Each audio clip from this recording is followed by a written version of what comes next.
Americans. I don't want to paint a doomsday picture here, although I'm very cynical about what's going on in this country. But let me ask, I want to submit for your thought and your response here that we know that politicians are very much subjected to pressure, and they reply, if you will, or respond, to pressure.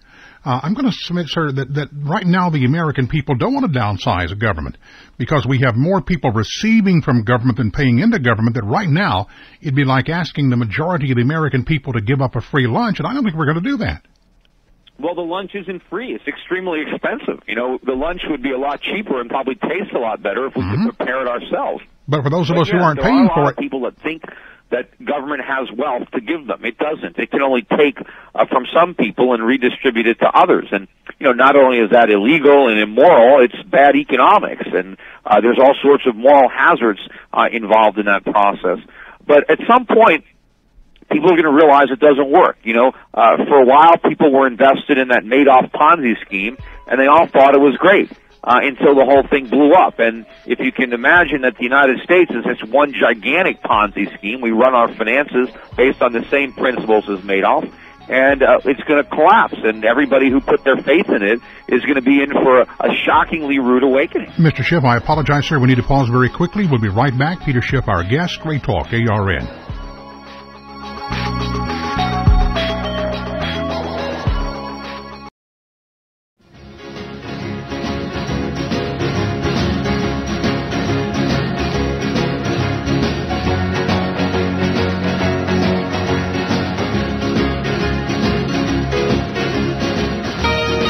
President of Euro Pacific Capital Incorporated, Mr. Peter D. Schiff, our guest. Let's go to our phones, and Sean is online with us in Washington State. Sean, welcome to the program, sir. Hi, thank you for having me. Am I coming through okay? Yes, sir, you're fine. Hi, Peter. I'd like to refer to your island story that you've used as an allegory to explain our current economic situation. Are you familiar with this story that you've used? Well, I'm familiar with it. I don't know if everybody listening to the show is, but I am. Okay, let me ask the question, and then if any background needs to be explained, you can provide that. My concern here is that story leads one to conclude that a fat, selfish, egocentric American sits while Asians do all the work and the American consumes. My point here is the entire moral of the story changes if one includes the appropriate historical context.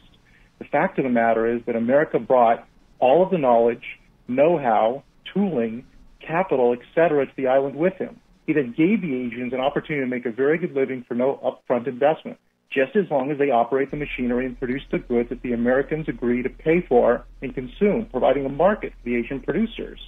So I guess where I'm coming from is I'd like your comment on why I haven't heard you discuss the historical context of how we got here, specifically the GATT Treaty. Well, look, there's no question that a lot of know-how was transferred from the United States to Asia. But the bottom line is the transfers have been made. The Asians have adapted and have learned. And sure, you can say in a way that we helped them learn how to fish, and now they're fishing. But the bottom line is they're giving the fish to us. There's no reason to do that. They can consume the fish themselves instead of going hungry every night. You know, the story that he is referring to, I've often used an analogy of a group of castaways on an island where there's 5 Asians and 1 American, and they're all shipwrecked. And, you know, they divvy up the workload, and the 5 Asians are all doing various things to gather and prepare food, and the American is assigned the job of eating. And, you know, all day long the Asians work hard to prepare a meal, and the American simply consumes it. And, you know, the analogy is an economist looks at this island community and assumes that the 5 Asians have a job because of the American. And without the American, the Asians on the island would all be unemployed because there'd be nobody to eat the food. But the reality is, you know, they'd have a lot more food to consume themselves if they didn't have to work so hard to feed the American.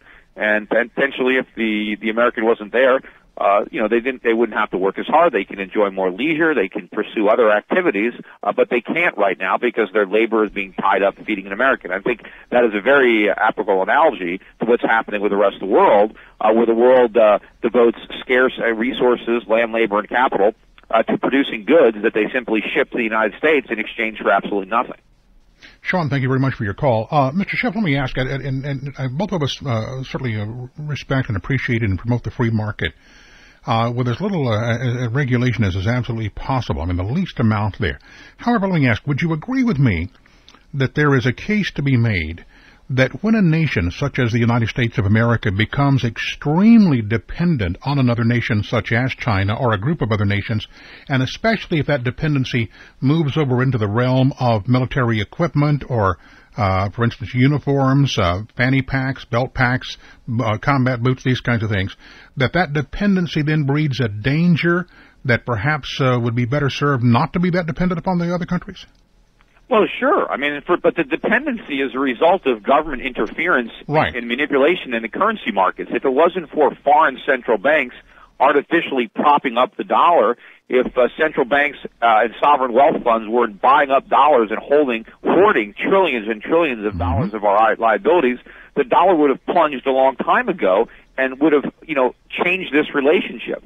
So without the government interference in the marketplace, this dependency, this situation never could have materialized.